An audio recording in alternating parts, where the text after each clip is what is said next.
"You're like a brother to me," she said for years. So I introduced her to my new girlfriend. Now she's the one begging for a crumb of my attention, and I just call her Sis. I never thought I'd say this out loud, much less in a place where strangers would read it. But sometimes the people you think are your safest constants are the ones who only stick around because they like the version of you that belongs solely to them. That's who Sasha was to me.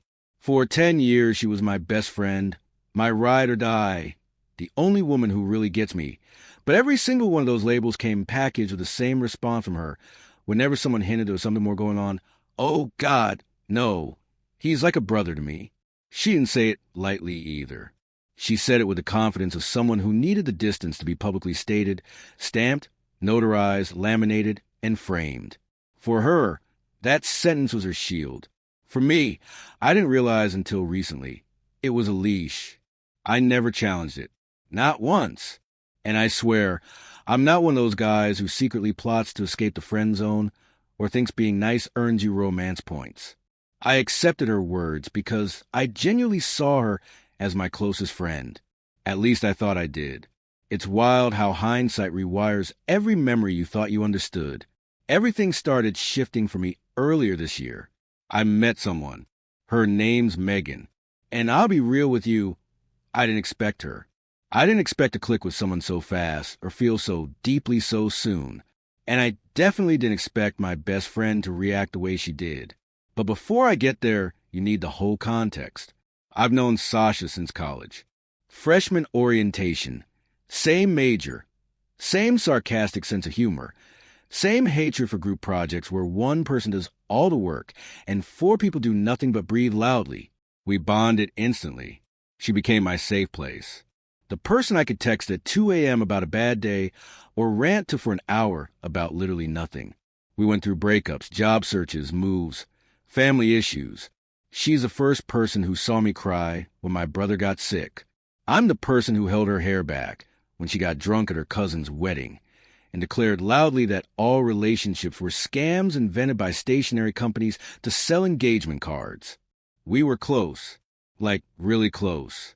She crashed on my couch more times than I can count. We cooked together. We went on long drives with no destination.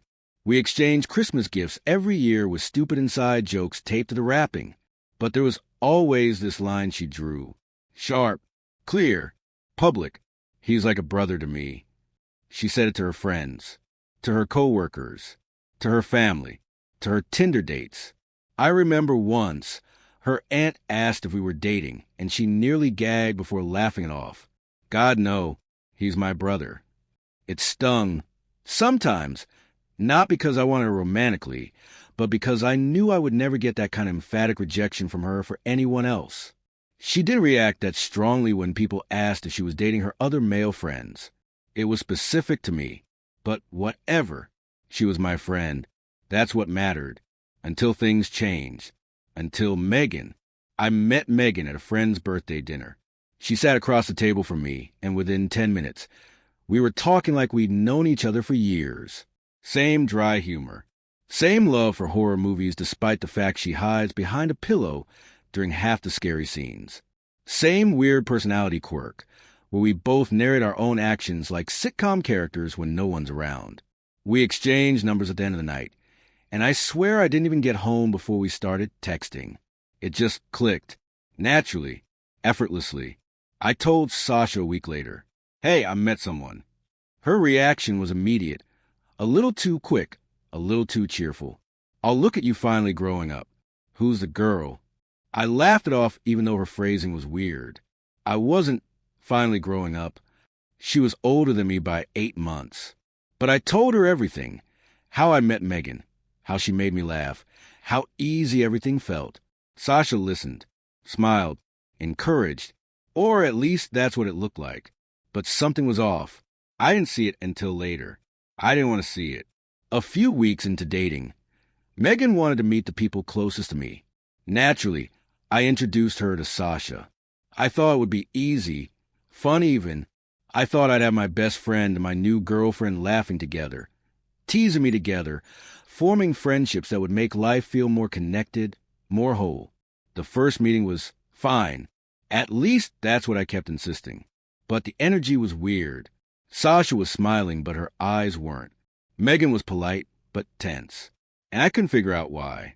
Afterward, Megan was quiet in the car, not upset, not pouty, just thoughtful. "What's wrong?" I asked. "Nothing," she said. I pressed. "Just, she doesn't like me." I laughed, because the idea seemed ridiculous. "What?" "No, Sasha likes everyone." Megan said in that tone women use when they know something you don't, but have decided to let you figure out slowly so you don't choke on the truth. Over the next few weeks, things got stranger. Sasha started texting me more, calling more, wanting to hang out more. At first, I chalked it up to her going through a lonely phase. I'd been that way too sometimes. But then she started making comments. Little digs. Little jokes that weren't jokes. "Wow, you're really whipped, huh?" "I guess Megan's your full-time hobby now. You used to answer my texts faster. We never hang out anymore. Miss your brother already?" She said it playfully, but it wasn't playful. She started asking to come over at random hours, wanting to vent, wanting to talk, wanting to hang like we used to. If I said I was busy, she'd act wounded. "You're ditching your sister for your girlfriend?" Cold. She always said sister with this tone, like it was a reminder, a claim, a boundary she drew and controlled. But the funny thing about boundaries is that sometimes they're not walls to keep people out, they're fences to keep people in. It hit a breaking point one night when Megan and I were out having dinner, and Sasha called me 5 times in a row. I stepped outside thinking it was an emergency. It wasn't. She was crying because some guy she liked hadn't texted her back. And she said the line that snapped everything into clarity. "Why aren't you here? You always come when I need you." And I don't know why, but that sentence made something in my brain finally unstick. "Because I'm on a date, Sasha." She went silent. Then she said, "Right? Of course. She comes first." And for the first time in years, I heard something sharp in her voice. Not sadness, not hurt, possessiveness. I went back inside, and Megan just looked at me like she already knew everything I was struggling to understand. "It's okay," she said, "but you need to figure out what she really wants from you." That night, I sat with it, and everything began making sense in hindsight. Sasha always wanted closeness, but only if she could control the terms of it. She wanted loyalty from me without offering the same in return. She wanted priority without commitment. She wanted emotional intimacy without vulnerability. She wanted to be the most important woman in my life. As long as she didn't have to be my girlfriend, she wanted to be irreplaceable. So long as she didn't have to actually choose me. And I had been enabling it for years. When this realization hit, it hit hard. So the next time she called, I said something I'd never said before. "I can't be your emotional boyfriend anymore." She froze. "What the hell does that mean?" "It means I have a real relationship now, and you don't get to monopolize me." She scoffed. "Wow, she's really gotten into your head." "No, she helped me see what's been happening. I'm your best friend. You're someone who only wants me until someone else wants me too." Silence. Cold. Thick. Then she said, "So what? You're choosing her over me?" "No," I answered. "I'm choosing balance over you having all the power." She didn't talk to me for days. Then weeks. I thought that was it. Friendship dead. But then she showed up at my apartment. No warning. No text. Just knocked on my door like she still lived 5 steps inside my life. When I opened the door, she looked furious. "You replaced me," she said. "I didn't replace you," I answered calmly. "You just don't get to be the center of my world anymore." "I always thought we'd be in each other's lives forever," she snapped. "We can," I said, "but not like before. I won't be your emotional safe toy you pick up whenever you're lonely." Her lip trembled. "I miss you." "I'm still here," I said, "just not in the way you were used to." She looked at me with this desperate expression I'd never seen from her, the look of someone who finally realizes the person they expected would never leave is no longer waiting at the door.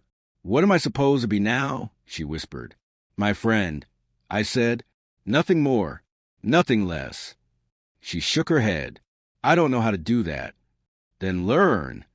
She didn't say anything for a long time. Then she said the sentence that still rings in my head. I never thought you'd move on from me. That was the first time she ever admitted it. The first time she ever showed the truth behind her brother label. And part of me felt sad. Because I realized she didn't want me romantically. She just wanted me owned. The next few months were awkward. Sasha tried to insert herself into my life again. But with this new distance I forced, it didn't work. Every time she made a comment about us hanging like we used to, I'd redirect. Every time she made a passive-aggressive dig about Megan, I'd shut it down. Every time she tried to pull emotional weight out of me, I'd keep the boundary firm. Eventually, she broke. One night she texted me, "Can we talk?" I agreed. We met at a coffee shop. She looked tired, drained, like someone who'd fought a battle she didn't realize she was losing until she had already lost. "I'm sorry," she said quietly. "I didn't realize what I was doing." "I know," I said, "but now you do. I just miss how things were." "They weren't healthy," I said. "Not for you, not for me, and not for anyone I ever dated." "So what now?" "Now," I said gently, "you get to be my friend, not my sister, not my emotional anchor, not my fallback person, just my friend." She swallowed hard. "And Megan?" I smiled. "She's my girlfriend." Sasha nodded slowly, and then she said something that shocked me because it was honest, completely honest. "Do you still think of me like family?" she asked, voice trembling. I shook my head. "No," I said softly. "You taught me that wasn't real." Her eyes watered, but not in the manipulative way. In the real way. The painful, raw, human way of realizing you lost something you took for granted. "Then what am I to you now?" she whispered. And without hesitation, without cruelty, without anger, I told her the truth. "You're like a sister to me," I said. "Nothing more."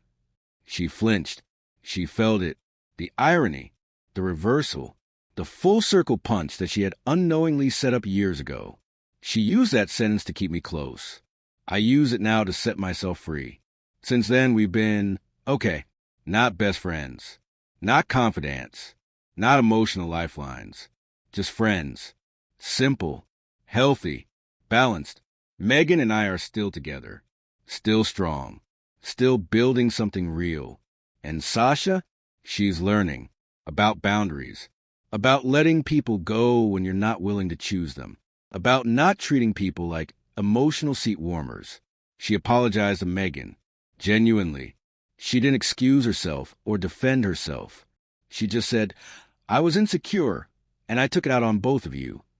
And Megan forgave her, because that's who she is, capable of compassion, even when she's been wronged. As for me, I finally understand something I wish I'd realized years ago. Some people call you family, not because they value you, but because it gives them permission to treat you like you're not allowed to leave. And the moment you walk away, even just a few steps, they finally realize family was never what they meant. They meant mine. Now, when Sasha texts me, she gets the same version of me every normal friend gets. Nothing more. When she asks for hangouts, I invite her, but only in group settings. When she tries to tug emotionally, I don't budge. And when she slips and says, "You know you'll always be like family to me," I just smile and reply, "Sure, sis." And she knows exactly what that means.